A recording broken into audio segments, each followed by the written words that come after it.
La geopolítica se refiere al estudio de cómo los factores geográficos interactúan con el poder y la estrategia política.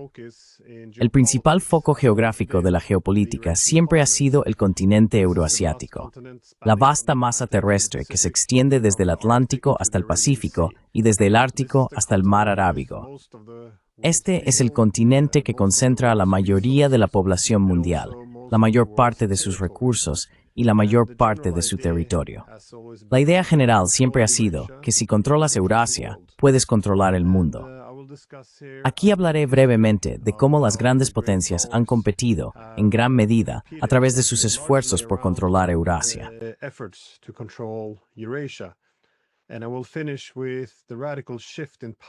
Y terminaré con el cambio radical de poder que estamos presenciando actualmente, el cual está transformando todo el orden mundial. Como sabemos, Eurasia estuvo históricamente conectada por la antigua ruta de la seda, con corredores tanto terrestres como marítimos, utilizados para el intercambio de cultura, ideas, tecnología y bienes materiales. La antigua ruta de la seda era descentralizada, consistía en muchos caminos que conectaban diferentes civilizaciones, con rutas comerciales generalmente gestionadas por nómadas. El imperio mongol nómada se convirtió en el último imperio en desempeñar un papel clave en la expansión y el mantenimiento de la antigua ruta de la seda.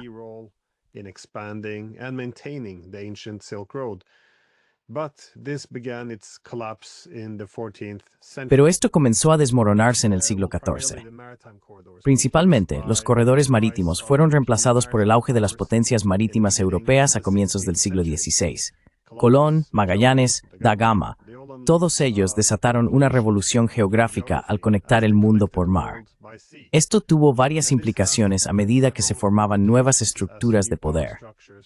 A diferencia de la antigua ruta de la seda, los corredores marítimos de las potencias europeas se volvieron muy centralizados y dirigidos por Europa. El objetivo era controlar puertos clave y puntos de estrangulamiento marítimos, donde una potencia podía monopolizar el control. Había pocas opciones para la diversificación.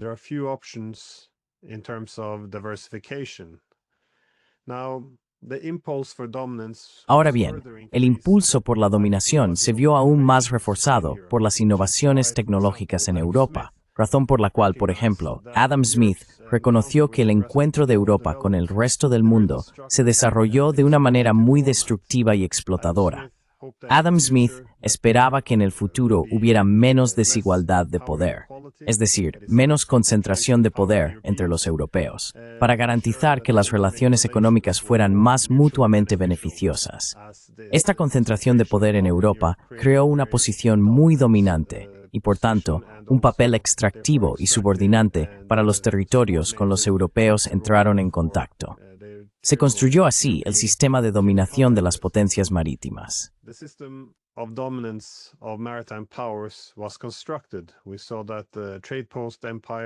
Vimos que los imperios de factorías eran potencias marítimas, eran imperios comerciales, en los que el control de los puertos y las rutas marítimas era importante para lograr una dominación estratégica sobre el comercio global, y esto resultaba más relevante que la conquista territorial. Sin embargo, con el tiempo, los imperios europeos de factorías se transformaron en imperios plenamente desarrollados. Los imperios europeos compitieron entonces de forma indirecta conquistando el resto del mundo, pero al final también entraron en conflicto entre sí. Con el paso del tiempo, una tras otra, cada gran potencia comenzó a decaer y la potencia marítima dominante se convertía entonces en hegemonía global.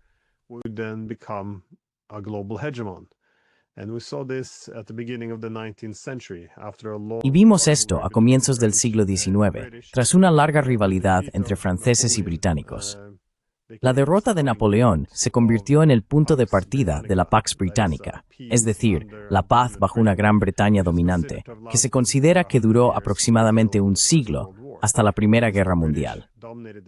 Los británicos dominaban el mar, y al controlar el mar, lo que conecta el mundo, esto se convirtió en la fuente de la hegemonía británica. Más tarde, fue reemplazada por Estados Unidos, cuando este pasó a controlar esos corredores. Además, los británicos, especialmente desde comienzos del siglo XIX, también llevaban una gran ventaja en la revolución industrial y en el poder financiero, lo que reforzó aún más la dominación británica. which then led to further augmenting the power of the British.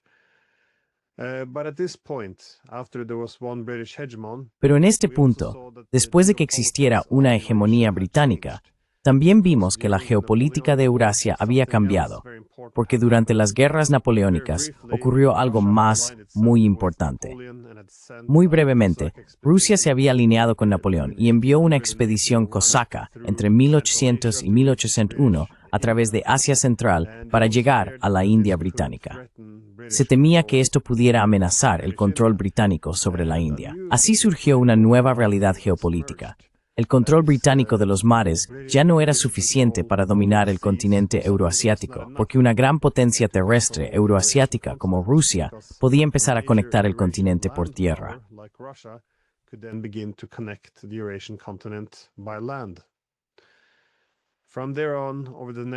A partir de entonces, durante los siguientes 70 años, la rivalidad entre británicos y rusos pasó a conocerse como el Gran Juego, una lucha geopolítica del siglo XIX por el control de Eurasia Central, que generalmente se considera que duró aproximadamente desde 1820 hasta 1890.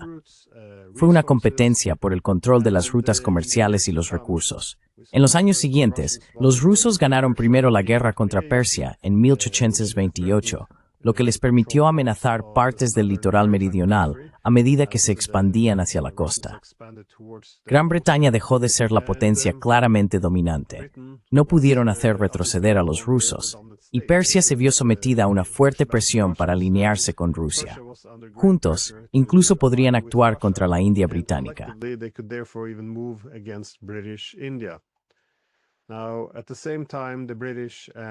Al mismo tiempo, los británicos y los franceses estaban preocupados porque Rusia se acercaba cada vez más al Imperio Otomano.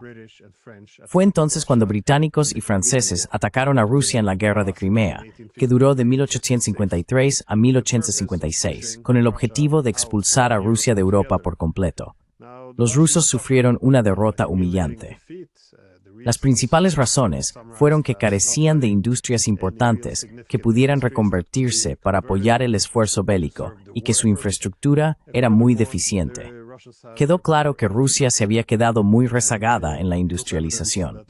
En respuesta, los rusos emprendieron lo que se conoce como las Grandes Reformas, un periodo de rápida industrialización y construcción de ferrocarriles a través de Asia Central.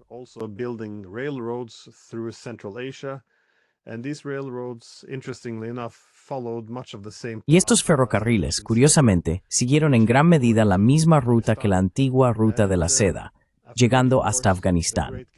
Tras muchas guerras, el Gran Juego terminó finalmente con los protocolos de la Comisión Fronteriza del Pamir de 1895, que convirtieron a Afganistán en un estado tapón entre el Imperio ruso y el Imperio británico. Esta es, una vez más, la razón de la extraña geografía de las regiones orientales de Afganistán. Y con este estado tapón, la dominación marítima británica aparentemente podía continuar. Sin embargo, en la década de 1890, Rusia también construyó el ferrocarril transiberiano, que conectaba Moscú con Vladivostok, en la costa del Pacífico. Esto volvió a desafiar el control británico sobre Asia Oriental, es decir, el extremo oriental del continente euroasiático.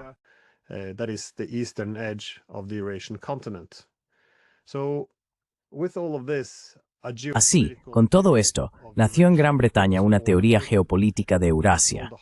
Se llamó la teoría del corazón continental, desarrollada por Halford Mackinder a comienzos del siglo XX y expuesta por primera vez en 1904 en un artículo titulado El pivote geográfico de la historia. En este artículo, Mackinder escribió, y cito, «Quien gobierna Europa del Este domina el corazón continental. Quien gobierna el corazón continental domina la isla mundo. Quien gobierna la isla mundo domina el mundo». En resumen, Europa del Este era la zona central que debía controlarse para dominar el mundo. Mackinder sostenía que el mundo está dividido en dos esferas naturalmente antagónicas, la terrestre y la marítima. Land and sea.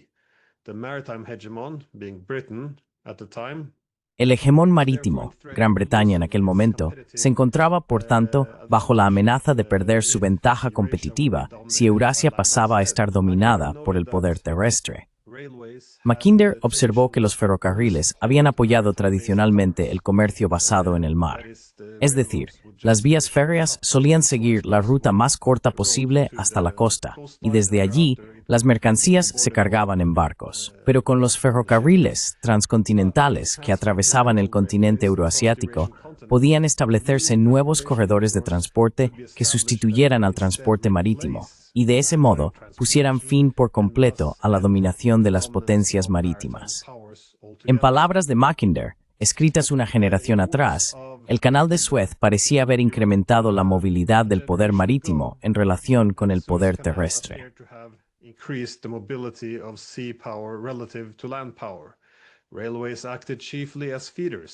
Los ferrocarriles habían actuado principalmente como alimentadores del comercio marítimo, pero los ferrocarriles transcontinentales estaban transformando ahora las condiciones del poder terrestre, y en ningún lugar podían tener un efecto tan grande como en el corazón cerrado de Eurasia, en esas vastas zonas donde ni la madera ni la piedra accesible estaban disponibles para la construcción de carreteras. Mackinder también señaló que la presencia del ejército ruso en Manchuria era toda la prueba necesaria de que las potencias terrestres móviles se estaban volviendo tan competitivas como las potencias marítimas, tal como lo demostraba la presencia del ejército británico en Sudáfrica. Así pues, existía ahora una rivalidad clave entre la principal potencia marítima y la principal potencia terrestre. Esto creó una realidad completamente nueva, ya que existía competición entre ambos temas por el control del todo.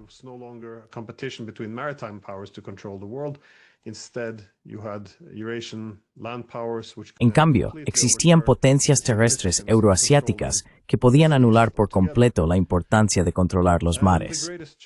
El mayor desafío o amenaza para los británicos era, por tanto, quién podía conectar la masa continental euroasiática. La principal amenaza en el siglo XIX era, evidentemente, una alianza germano-rusa que pudiera unir este continente. Es realmente difícil exagerar la importancia que estas ideas han tenido para la geopolítica. No solo moldearon la estrategia británica, sino también la estadounidense, una vez que Estados Unidos se convirtió en la potencia dominante. De hecho, vemos en los informes del Consejo de Seguridad Nacional de Estados Unidos, desde 1948 en adelante, que se referían a las políticas de contención euroasiática, utilizando el lenguaje de Mackinder y su teoría del Heartland.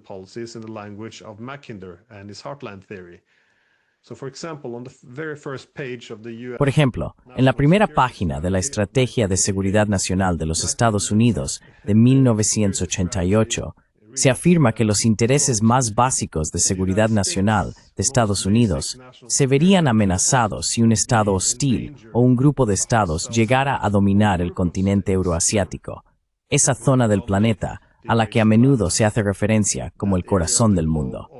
Luchamos en 2 guerras mundiales para evitar que eso ocurriera. El texto continúa explicando que por esa razón, Estados Unidos se enfrentó a la Unión Soviética.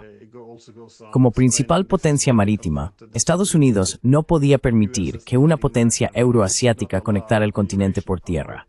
Por tanto, la estrategia de contención de América consistía en dominar Eurasia desde sus costas.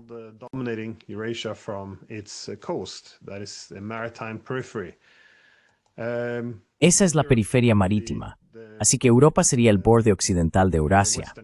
Y en la periferia oriental había estados insulares frente a la costa de China, desde Japón en adelante, que Estados Unidos había definido conceptualmente en su estrategia de contención de doble cadena de islas inmediatamente después de la Segunda Guerra Mundial.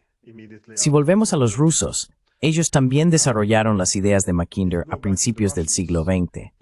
Después de que la Rusia zarista fuera barrida por la revolución bolchevique y reemplazada por la Unión Soviética, surgieron los eurasiáticos en Rusia que se exiliaron, personas como Savitsky, quienes en la década de 1920 expusieron ideas sobre lo que debería sustituir eventualmente a la Unión Soviética tras su fracaso.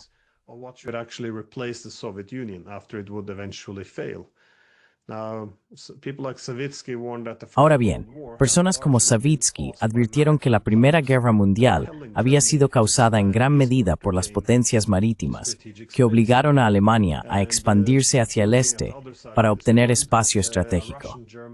Viendo la otra cara de la moneda, una alianza ruso-alemana sería, por tanto, ideal para equilibrar los impulsos hegemónicos de los imperios marítimos. Y dado que los alemanes no tenían un verdadero imperio marítimo propio, se les consideraba más inclinados a alinearse con el poder terrestre. Las potencias marítimas, por su parte, eran vistas como naturalmente imperialistas o antinaturalmente destructivas, ya que su dominio desde la periferia dependía de estrategias de dividir y gobernar. En otras palabras, debían impedir que las grandes potencias de Eurasia se conectaran.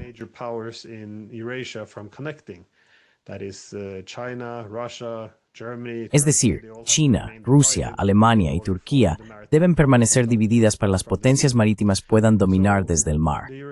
Así, la respuesta euroasiática a las potencias marítimas occidentales, las potencias imperiales, fue vista por personas como Savitsky como un intento de cooperación a lo largo de Eurasia. Además, la gran maldición de Rusia había sido ser una potencia euroasiática. Sin embargo, desde la época de Pedro el Grande, había intentado desarrollarse y posicionarse como una potencia marítima de Europa Occidental. Y la mejor manera que tenían los británicos, los estadounidenses y otros de contener a los rusos era simplemente cortarles el acceso a los corredores marítimos. Una estrategia que sigue funcionando para limitar el acceso de Rusia al Mar Negro, al Mar Báltico y al Ártico.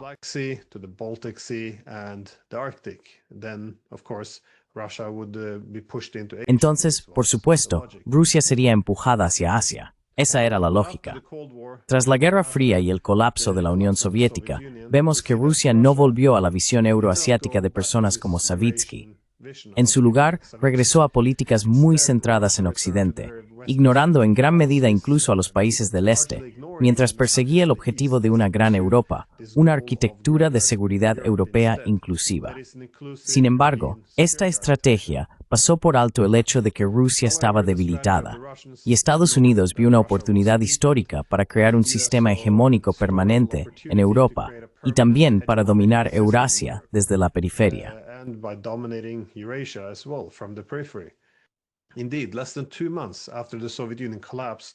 De hecho, menos de 2 meses después del colapso de la Unión Soviética, vimos cómo se delineaba la doctrina Wolfowitz en un borrador filtrado de la Guía de Planificación de la Defensa de 1992. En ella se afirmaba, y cito, «Es improbable que surja de nuevo un desafío convencional global a la seguridad de Estados Unidos y de Occidente desde el corazón euroasiático durante muchos años». Fin de la cita. Sin embargo, el objetivo principal también era impedir que tal desafío llegara a surgir. Esto debía lograrse, y vuelvo a citar, manteniendo los mecanismos para disuadir a posibles competidores de siquiera aspirar a un papel regional o global más amplio. Así que Estados Unidos debía controlar las regiones clave y los corredores energéticos estratégicos, asegurándose de que no pudieran surgir rivales.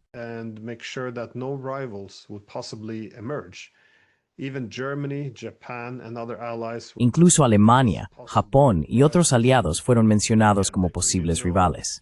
Una vez más, no podía haber ningún desafío al dominio estadounidense. Evidentemente, esto también imponía límites estrictos a cualquier papel que Rusia pudiera desempeñar en Europa, así como a cualquier integración entre Rusia y otras potencias europeas líderes, como Alemania. La principal obra intelectual sobre el control estadounidense de Eurasia, tras la Guerra Fría, fue escrita por Zbigniew Brzezinski, asesor de varios presidentes, entre ellos Jimmy Carter y Barack Obama, quien también desempeñó un papel central en el armamento de los mujahidines en Afganistán durante la década de 1980.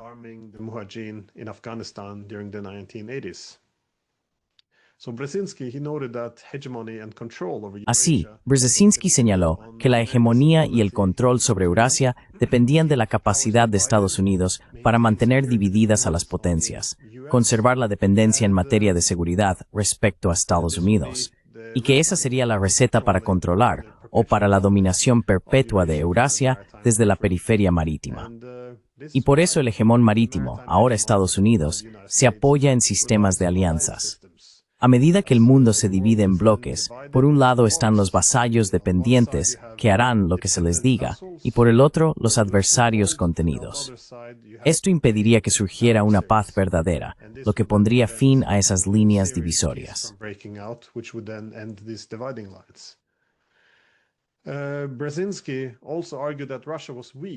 Brzezinski también sostenía que Rusia era débil y no tenía otra opción que inclinarse hacia Occidente.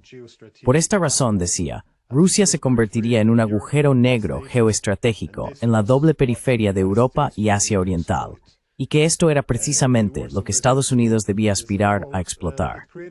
En palabras de Brzezinski, se crearon las condiciones previas para la expansión geopolítica progresiva de la comunidad occidental cada vez más profundamente en Eurasia.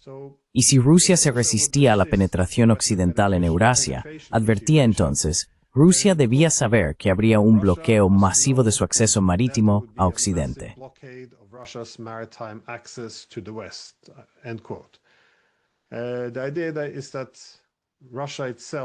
La idea era que la propia Rusia debía dividirse y organizarse idealmente en lo que Brzezinski denominó una Rusia confederada de forma laxa, compuesta por una Rusia europea, una república siberiana y una república del lejano oriente. En otras palabras, se pretendía separar a Rusia de Europa y, en el mejor de los casos, dividirla en regiones o países independientes. Al mismo tiempo, Estados Unidos estaba desarrollando sus propias iniciativas de la Ruta de la Seda, pero se trataba de una Ruta de la Seda muy diferente. No era un formato descentralizado y multipolar con una conectividad diversificada. Su propósito, en cambio, era dividir Eurasia para mantener la hegemonía estadounidense. Así, vimos que todas estas iniciativas, ya fuera el gasoducto TAPI desde Turkmenistán, Afganistán, Pakistán e India, o el gasoducto georgiano-azerbaiyano para acceder a Asia Central, servían a ese mismo objetivo estratégico.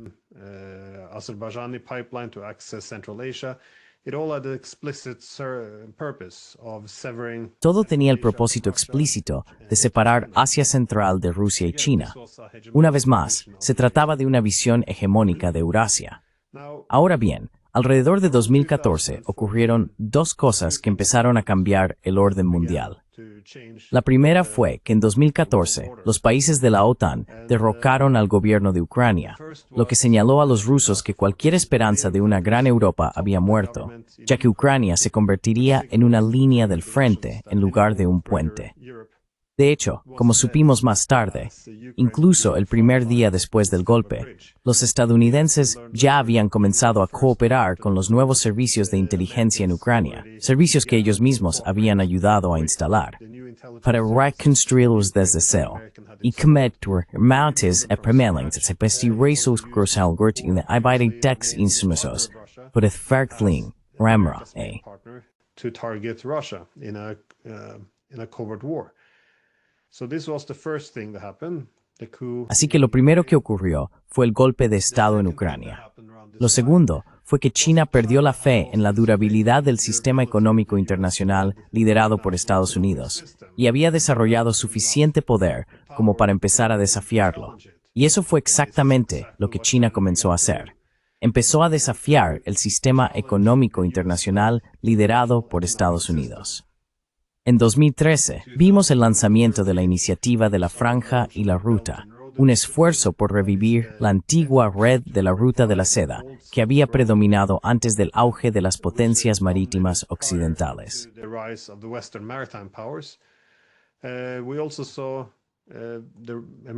También vimos la aparición de políticas tecnológicas e industriales muy ambiciosas en 2015, como el programa Made in China 2025, que pretendía establecer el liderazgo chino en todas las principales tecnologías asociadas a la cuarta revolución industrial. También observamos la aparición de nuevos instrumentos financieros, nuevos bancos en 2015, con la fundación del Banco Asiático de Inversión en Infraestructura. Al mismo tiempo, la moneda china comenzó a internacionalizarse, mientras que China también empezó a utilizar las monedas de otros países. Ahora, con Rusia y China perdiendo la confianza en el sistema económico liderado por Estados Unidos, vimos surgir un formato para una gran Eurasia. De hecho, Rusia abandonó el sueño de una Europa común y adoptó en su lugar la iniciativa de la Gran Eurasia. And embraced the Greater Eurasian Initiative instead.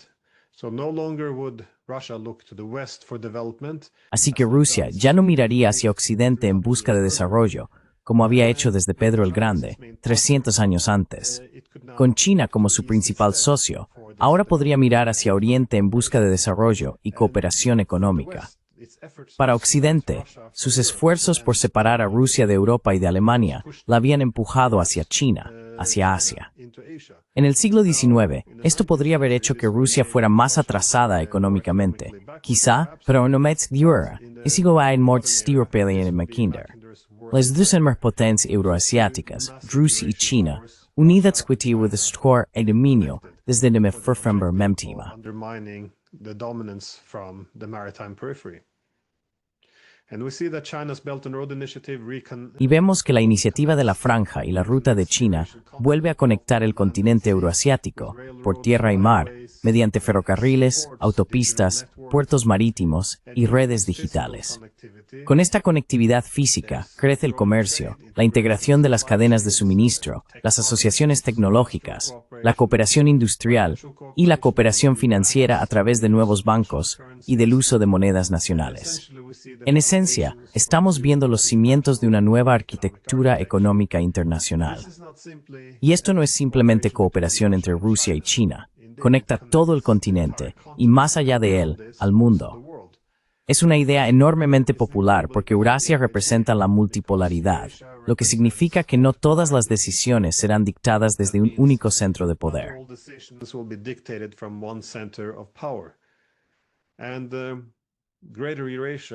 Y la Gran Eurasia también tiene mucho sentido para Rusia, que puede pasar de ser una doble periferia de Europa y Asia Oriental a situarse en el centro de una estructura mucho más amplia. La infraestructura de exportación energética de Rusia, centrada tradicionalmente en Occidente, se ha ido redirigiendo gradualmente hacia el este, principalmente hacia China, pero también hacia la India. En Occidente, hemos visto economías estancadas y un odio aparentemente persistente hacia Rusia a lo largo de los siglos, mientras que en Oriente las economías son más dinámicas y Rusia ha sido en gran medida bien recibida. Por lo tanto, Rusia tiene sus propios proyectos. Cuenta, por supuesto, con este corredor este-oeste a lo largo del ferrocarril transiberiano.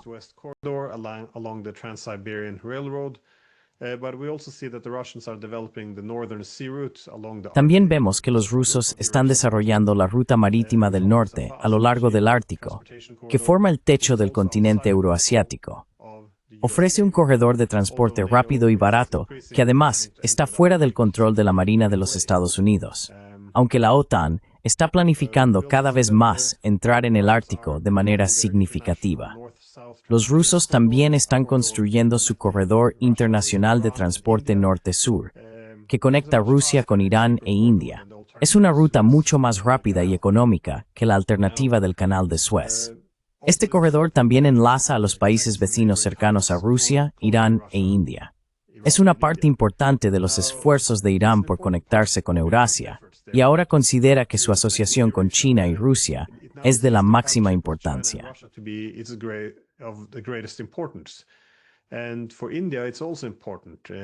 Y para la India también es importante. Está interesada en la integración euroasiática, sin embargo, no quiere que se vuelva demasiado centrada en China. China, al reconocer que la integración euroasiática será más ampliamente aceptada si es multipolar, no se opone a la diversificación. Por ejemplo, a que India y Rusia estrechen más sus vínculos.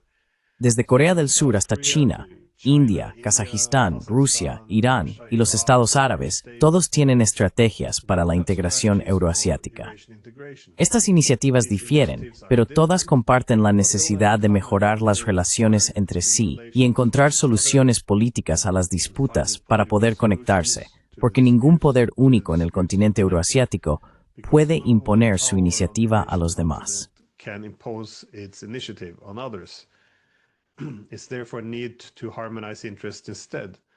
Por lo tanto, es necesario armonizar los intereses. Por ejemplo, Rusia y China tienen iniciativas y preferencias muy diferentes en Asia Central. Sin embargo, también vemos que ninguna de las dos puede lograr lo que desea sin armonizar sus intereses con la otra parte.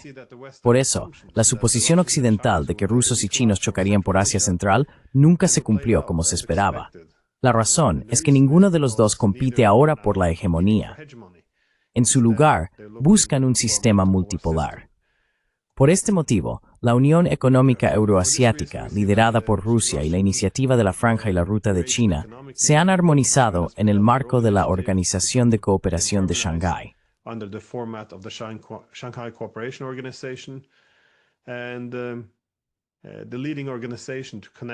Y la principal organización que conecta un nuevo sistema económico internacional es, evidentemente, el BRICS. Ya no se trata solo de puertos, carreteras o ferrocarriles. Ahora también tenemos corredores digitales, corredores energéticos, corredores de grano y diversas asociaciones tecnológicas.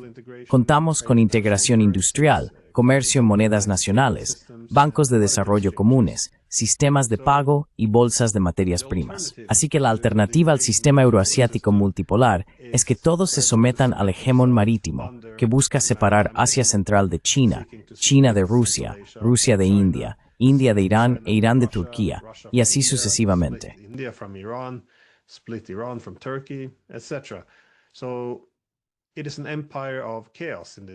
Así que en este sentido, es un imperio del caos, dependiente de sistemas de alianzas y de conflictos perpetuos. Independientemente de que se vea un beneficio o una desventaja en la continuación de la primacía global de Estados Unidos, en realidad no importa tanto, porque simplemente no es sostenible y está en declive. Y cuando el hegemón se debilita, también se vuelve más agresivo. Es decir, mientras antes intentaba generar confianza en torno a su control administrativo de la economía internacional, ahora vemos que un hegemón en declive es más propenso a utilizar su control por la fuerza para impedir que surjan rivales. Por eso los estadounidenses han iniciado una guerra tecnológica y económica contra los chinos y una guerra energética y por delegación contra Rusia. And energy and proxy war against Russia. We see the Europeans having joined in.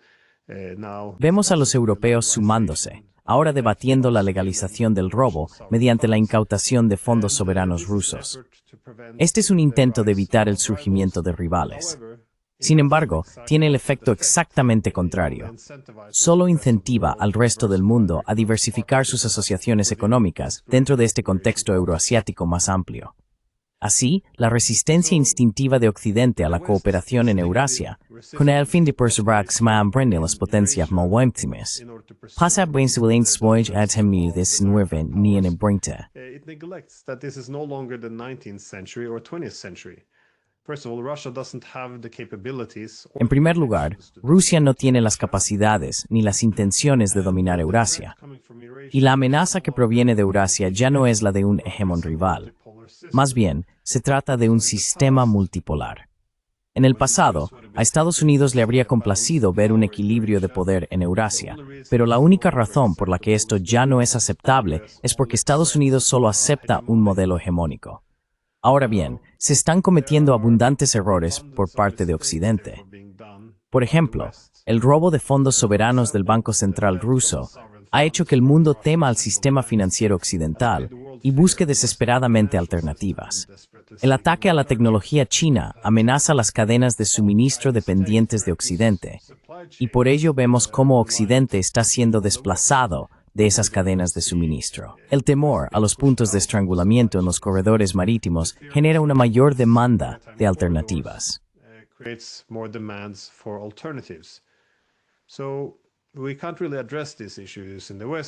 Realmente, no podemos abordar estos problemas en Occidente porque estamos atrapados en una mentalidad tribal. Cualquiera puede ser acusado de ponerse del lado del adversario solo por señalar cuánto daño nos estamos haciendo a nosotros mismos. Nuestras narrativas se vuelven cada vez más desvinculadas de la realidad. En Europa, hay mucho que ganar alejándose de la idea hegemónica y aceptando las realidades multipolares, una nueva distribución internacional del poder que ya se ha desarrollado. Sin embargo, este es el principal problema. No existe absolutamente ninguna disposición a aceptar los enormes cambios que están teniendo lugar, ni a realizar los ajustes necesarios para maximizar la prosperidad económica y la seguridad. Como dijo Maquiavelo, los hombres no mirarán las cosas como realmente son, sino como desean que sean, y por ello se arruinan.